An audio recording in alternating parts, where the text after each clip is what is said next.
2021 নির্বাচনের পরে 2021-এর 2রা মে চিল্ল গ্রামের দেবব্রত মাইতি তার খুন 4 জন হাত পা ভেঙে দেওয়া আপনারা ভুলে যাবেন না। দক্ষিণ কেন্দ্রামারি 45টা হিন্দু বাড়ি পুড়িয়ে দেওয়া ভুলে যাবেন না।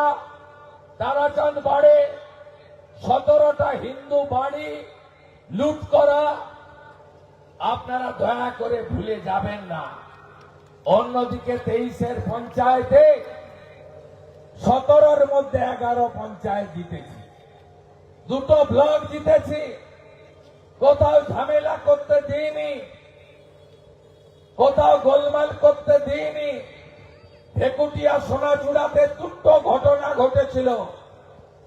আমি আমাদের দলের নেতাদের বলেছি, কুকুর মানুষের পায়ে কামড়ায়, মানুষ কখনো কুকুরের পায়ে কামড়ায় না। সুফিয়ান শাহউদ্দিনরা, হাবিবুররা, আল রাজিরা তারা যা করে এই কাজ আমরা করতে পারি না। আমাদের ধর্ম এই জিনিস শেখায় না।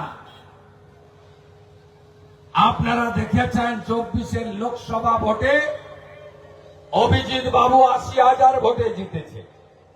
নন্দীগ্রামের ব্যবধান 2000-এর বদলে 8,200 হয়েছে। কোথাও ঝামেলা করতে দিইনি, কোথাও হামলা করতে দিইনি। আর তৃণমূল কংগ্রেস তার যে নেতারা আছেন এই ব্লকে তারা কি কি করেছে আরো শুনুন। কুকুরের লেজকে যেমন টানলে সোজা হয় না, কয়লাকে যেমন দুধে সিদ্ধ করলে কয়লার রং পরিবর্তন হয় না, এখানকার এই জঙ্গিগুলো, মৌলবাদী নেতাগুলো যারা টাউন ক্লাবে ককটেল বোমা ফাটিয়েছিল, তারা রানী চকে অপর্ণা, বয়ালের গোপাল চকে রিনা, তাদের উপরেও অত্যাচার করেছিল। 2024 লোকসভার ভোট ছিল 25 মে।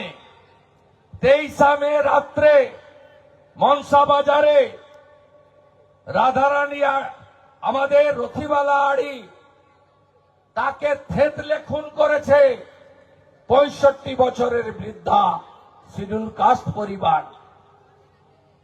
কাঞ্চননগরে ভূমি উন্নয়ন ব্যাংকের ভোট ছিল। আপনারাও যারা কৃষি ঋণ নেন তারা ভোট দিতে গেছিলেন। দুপুর বেলা 1টা 400 পুলিশ, অ্যাডিশনাল এসপি, 10টা মিডিয়া, 5,000 লোক ভোট দিচ্ছে।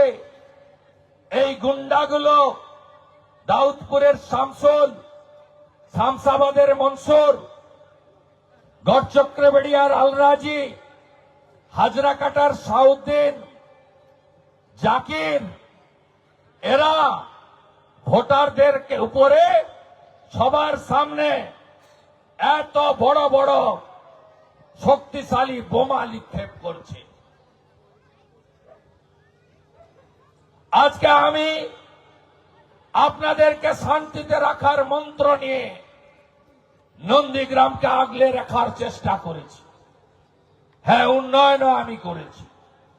এইচডিএ চেয়ারম্যান, এই যে ঢালাই রাস্তা দিয়ে আমি এলাম, চৌরঙ্গি বাজার দিয়ে আমগেছিয়া যাব, লোহার রড দিয়ে বানানো।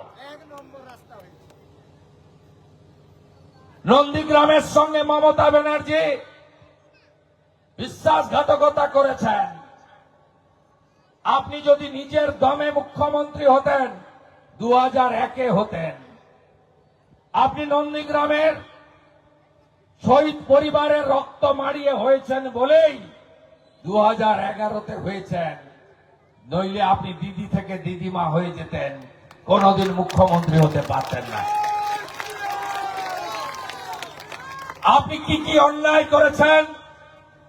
6 জন শহীদ পরিবার ডেথ সার্টিফিকেট দেননি। আমি হাইকোর্ট করে আদায় করতে হয়েছে। লজ্জা লাগে না আপনার? 4 জন শহীদ পরিবারকে তৃণমূলের নাম লিখায়নি বলে সরকারি টাকা দেননি, 4 লক্ষ টাকা। আমি এশিয়ান ডেভেলপমেন্ট ব্যাংক থেকে সুব্রত মুখার্জি মন্ত্রী থাকার সময় জল প্রকল্প এনেছি। ওখানে চক্কামিনাতে ট্যাঙ্কার রিজার্ভার হয়ে গেছে, নরঘাটে দেখবেন। হরিপুর থেকে ঘোলপুকুর, সোনাচূড়া রাস্তার পাশে পাইপগুলো উঁচু হয়ে পড়ে আছে, নোংরা জমছে, জং পড়ছে, পাইপগুলো পাততে দেননি। জলটাকে শুধু বিজেপি খেত, আপনার আলালের দুলাল জাহাজ বাড়ির মালিক সুফিয়ান খেত না, তার জামাই নান্টু খেত না। আপনি আর কি অন্যায় করেছেন? রেল প্রকল্প এনেছিলাম আমি এমপি থাকার সময়। নন্দীগ্রাম থেকে, বটতলা থেকে দেশপ্রাণ বাজকুল অব্দি রেলপথে যুক্ত হবে নন্দীগ্রাম।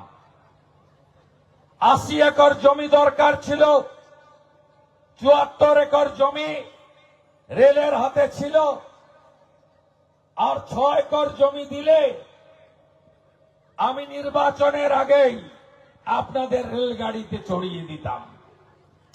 6 একর জমি দিল না নন্দীগ্রামের লোক। আরে রেলে কি শুধু হিন্দুরা চড়ত? মুসলমানরাও চড়ত। আমিও 1,10,000 পেলে আপনিও তো 1,08,000 ভোট পেয়েছেন। আপনি যা যা অন্যায় করেছেন তার হিসাব আপনারা 23 তারিখে নিন। কারণ মমতা ব্যানার্জি নন্দীগ্রামেও হেরেছেন, ভবানীপুরেও হারবেন। শুধু হারবেন না, প্রাক্তন মুখ্যমন্ত্রী হবেন। প্রাক্তন মুখ্যমন্ত্রী হবেন। আপনি প্রার্থী খুঁজে পাননি। আমি তো চেয়েছিলাম সব জায়গায় বলেন আমি নাকি গণনায় কারচুপি করে আলো নিভিয়ে জিতেছি। তা আপনার যদি এত দম, আরেকবার দাঁড়ালেন না কেন? আমি তো অপেক্ষায় ছিলাম।